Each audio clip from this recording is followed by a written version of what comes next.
ऐ भारत के नौजवानों, आज हम आपसे एक कन्फेशन करना चाहते हैं। एक राज की बात आपको बताना चाहते हैं और वो क्या है? वो ये है कि हम आपको बताना चाहते हैं कि आपके रास्ते में, आपकी तरक्की के रास्ते में हमने बहुत सारे गड्ढे खोदे हैं और हम ये भी चाहते हैं कि आप इन गड्ढों में गिरें, क्योंकि आप जब इन गड्ढों में गिरेंगे तो हमारा फ़ायदा होगा। और हम आपको इन गड्ढों में गिरने के लिए प्रेरित भी करते हैं और हम चाहेंगे कि आप इन गड्ढों में गिरें, खूब गिरें, गिरे ही रहें, एक बार गिर के बाहर ना निकलें, क्योंकि उसी में हमारा फ़ायदा है।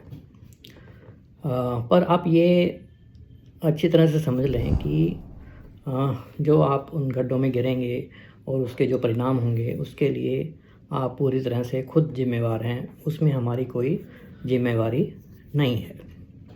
और ये मतलब कानूनन भी है और व्यवहार में भी है, तो आप उसमें आप कुछ नहीं कर पाएंगे।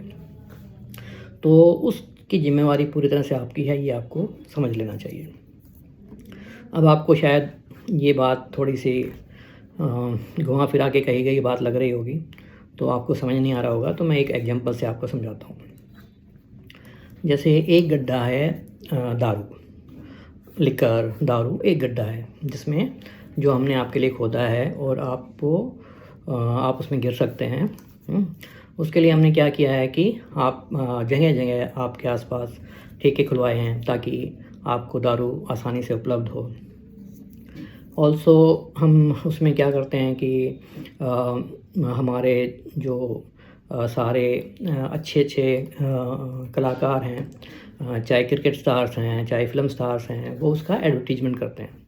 वो टिपिकली एडवर्टीजमेंट ये दिखाते हैं कि जैसे किंगफिशर के पानी का एडवर्टीजमेंट कर रहे हैं, पर आपको भी पता है और हमको भी पता है कि वो किंगफिशर का पानी नहीं पीता है कोई, किंगफिशर की दारू पीता है या बियर पीता है।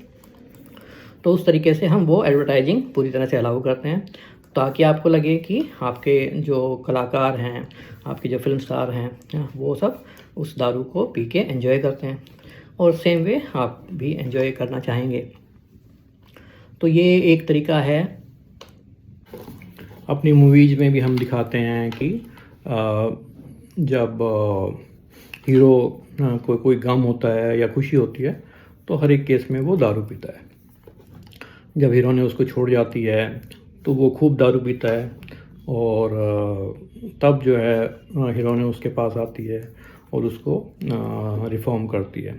तो फिर वो मतलब दारू पी के और पी के उसको हीरोइन वापस मिल जाती है।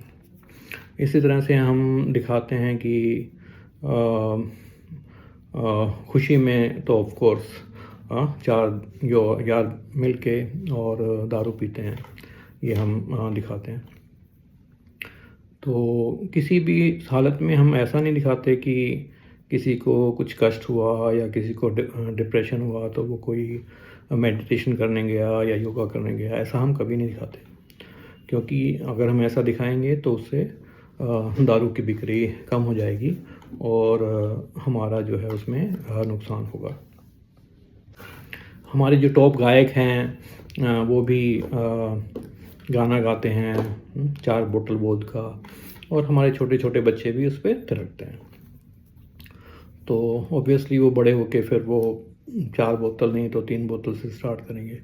तो ये सब हमने इंतज़ाम किया हुआ है ताकि आप इस गड्ढे में गिरें और अच्छी तरह गिरें, और इसमें आपको कोई गिल्टी फील करने की भी ज़रूरत नहीं है, क्योंकि आपके इस गड्ढे में गिरने से जो हमें टैक्स प्राप्त होता है उसको हम बहुत अच्छे कामों में यूज़ करते हैं। जैसे हम जो है उसमें वही टैक्स यूज होता है ऐसे रोड बनाने में, और इवन कुछ नशाबंदी के हमारे प्रोग्राम होते हैं तो उसके लिए भी वही फ़ंड यूज होते हैं, राइट। तो आपको कोई इसमें गिल्टी फील करने की ज़रूरत नहीं है। आप गड्ढे में गिर के एक बलिदान कर रहे हैं एक तरह से, तो आपको थोड़ा बहुत नुकसान हो भी रहा है पर और लोगों को इससे फ़ायदा होगा, राइट। अच्छा, तो पर आप ये समझ लें कि चाहे आप ये इस गड्ढे में गिरने से चाहे तो आपको आपका लीवर फेल हो जाए और आपका भगवान से जल्दी मिलन हो जाए, या आपकी जो है वो पढ़ाई चौपट हो जाए, या आपकी जो प्रेमिका है वो भाग जाए, या आपकी बीवी से आपका झगड़ा हो जाए, ऐसा कोई भी काम हो तो उसमें उसके लिए आप पूरी तरह से खुद ही जिम्मेवार हैं, उसमें हमारी कोई जिम्मेवारी नहीं है। Have a nice tour of all the गड्ढाज that we have dug for you. Bye.